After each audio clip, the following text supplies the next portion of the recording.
नमस्कार मित्रगण, कैसे हो आप लोग। आशा करते हैं कि आप लोग अपने जीवन में खुश होंगे, मस्त होंगे और मज़े में भी होंगे। जैसा कि आप लोग जानते हैं, हमारे चैनल पर हम बॉलीवुड के बैकग्राउंड से जुड़ी हुई किस्से कहानियों को आपके सामने लाते रहते हैं। बॉलीवुड के बैकग्राउंड में बहुत सारी किस्से कहानियाँ छुपी हुई होती है जो कि हम जन तक नहीं पहुँच पाते हैं। हमारे चैनल पर हम कोशिश करते हैं उन्हीं किस्से कहानियों को आपके सामने लाने की। तो चलिए ज़्यादा देर ना करते हुए कहानियों पे चलते हैं। शुरू करते हैं बॉलीवुड की बैकग्राउंड से जुड़ी हुई और एक नए किस्से। सन 60 में 100 रुपये में बिकी मुगल आजम की टिकट। पहले दिन ही महीने भर को हाउसफुल हुआ मराठा मंदिर। अनारकली की इस कहानी ने निर्माता सिराज अली हकीम पर इतना असर किया कि उन्होंने इसके लिए के आसिफ को साथ लिया और इस पर नए सिरे से फिल्म बनाने का फैसला किया। इस फिल्मों का नाम रखा गया मुगल आजम। इटावा के करीमुद्दीन आसिफ, सीतापुर के मिर्जा वजाहत हुसैन चंगेजी और अमराह के सईद अमीर हैदर कमाल नकवी। नाम पढ़ के कुछ याद आया क्या? चलिए इनके नाम फिर से लिखते हैं। के आसिफ, वजाहत मिर्जा और कमाल अमरोही। इन तीनों के नाम हर बार लोगों को तब जरूर याद आते हैं जब बात होती है हिंदी सिनेमा की सबसे नायाब फिल्म मुगल आजम की। के आसिफ की वर्षों की मेहनत से साकार हुई ये फिल्म बटवारे से पहले बननी शुरू हुई। इसके प्रोड्यूसर बदले, इसकी पूरी कास्ट बदली, लेकिन ना बदली तो के आसिफ की जीत। और ये इसके बावजूद कि फिल्मों की कहानी लीक होने के बाद तकरीबन इसी कहानी पर एक फिल्म बनकर रिलीज हुई और सुपरहिट भी हो गई। सन 60 में बिकी 100 रुपये की टिकट। जिस जमाने में ₹5.25 का $1 हुआ करता था, उस जमाने में सिनेमा की टिकट रुपये या ₹1.5 ही हुआ करती थी। लेकिन मुगल आजम की टिकट सिर्फ टिकट नहीं, यादों का पूरा गुलदस्ता होता था। इसमें फिल्मों की एक टिकट होती, फिल्मों के फोटोग्राफ्स होते, फिल्मों के गानों की बुकलेट होती और होती दूसरी कोई यादगार चीज़ें। और कीमत पूरे 100 रुपया। जी हाँ, सुनकर आप चौंक सकते हैं कि भला सन 60 में 100 रुपये की सिनेमा टिकट किसने खरीदी होगी। तो जनाब जान लीजिए कि फिल्मों की एडवांस बुकिंग जिस दिन खुली उस दिन आसपास के शहरों के लोग भी बम्बई पहुंच गए थे मराठा मंदिर के सामने फिल्मों की टिकट के लिए लाइन लगाने। हाथियों पर लाया गया फिल्मों का प्रिंट। बवाल हो गया था मुंबई में मुगल आजम का सिनेमाघरों में रिलीज होना। किसी फिल्मों का एक साथ देश के 150 सिनेमाघरों में रिलीज होना उस जमाने में वक्त का रिकॉर्ड था। मराठा मंदिर इस फिल्मों के लिए ही रंग रोगन करके फिर से चमकाया गया था। प्रीमियर पर प्रिंट हाथियों पर लदकर आया। सिनेमा के बाहर भव्य सेट सा बनाया गया। फिल्मों के पोस्टर एक जैसे ही रंगे जाए, इसके लिए के आसिफ ने उन दिनों एक मशहूर पेन कंपनी का पूरा स्टाफ खरीद लिया था। पहले दिन ही बिक गए महीना भर के टिकट। इधर मराठा मंदिर में एक शो में 1000 लोगों से कुछ ही ऊपर लोगों के बैठने की जगह थी और बाहर टिकट खरीदने वालों इकट्ठा हो गए थे कोई 1 लाख। थिएटर वालों को पुलिस बुलानी पड़ी, लेकिन लोग भागे नहीं, वही डटे रहे। दिन में 4 शोज में 4000, हफ्ते के 28,000 के हिसाब से 4 हफ्तों के टिकट बिके और उसके बाद अगले 1 महीने तक थिएटर पर बुकिंग ही बंद रही।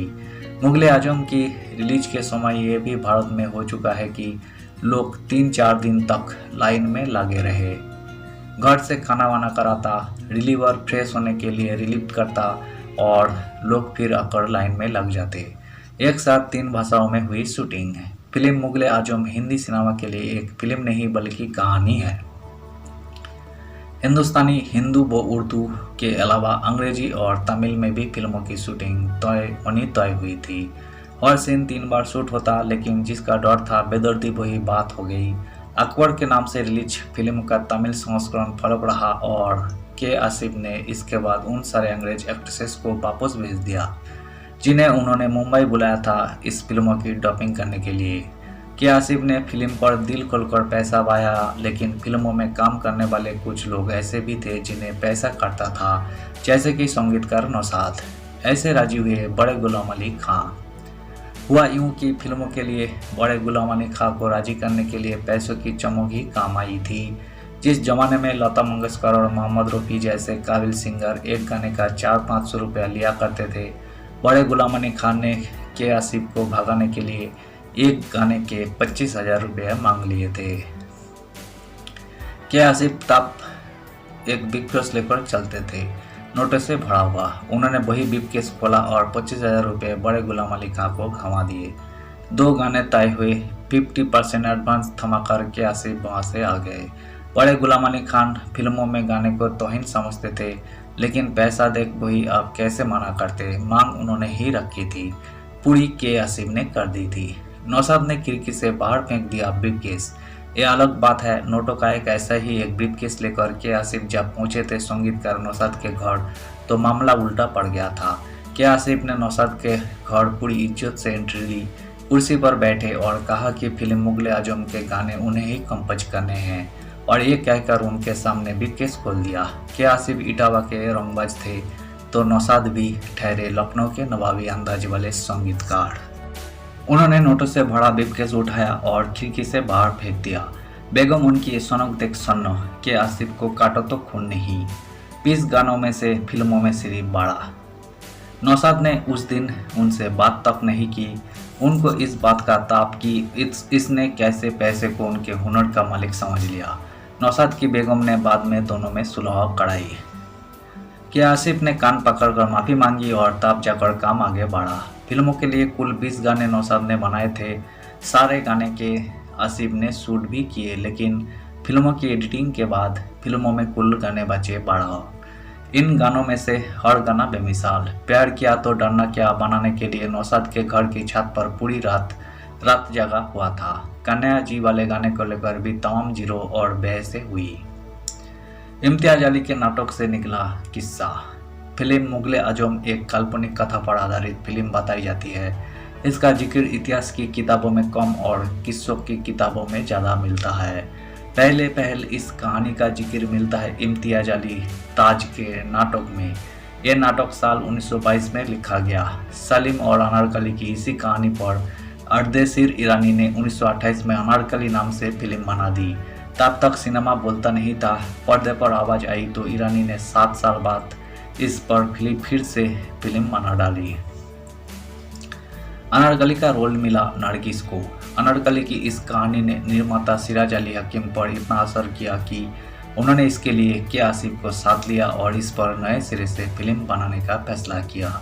इस फिल्मों का नाम रखा गया मुगले आजम, और इसी के लिए पहली बार 4 मशहूर राइटर एक साथ आए। इनमें शामिल थे जीनत अमन के पिता अमान वजाहत मिर्जा, कमाल अमरोही और एहसान रिजवी। हिंदी पट्टी की बोलियों, गीतों, भजनों, लोकगीतों और मुहावरों से इन लोगों ने सलीम और अनारकली की प्रेम कहानियों को सजाया। और के आसिफ ने तब तक अकबर के रोल के लिए अभिनेता चंद्रमोहन, सलीम के रोल के लिए DK सोमप्रू और अनारकली के रोल के लिए नरगिस को तैयार कर लिया।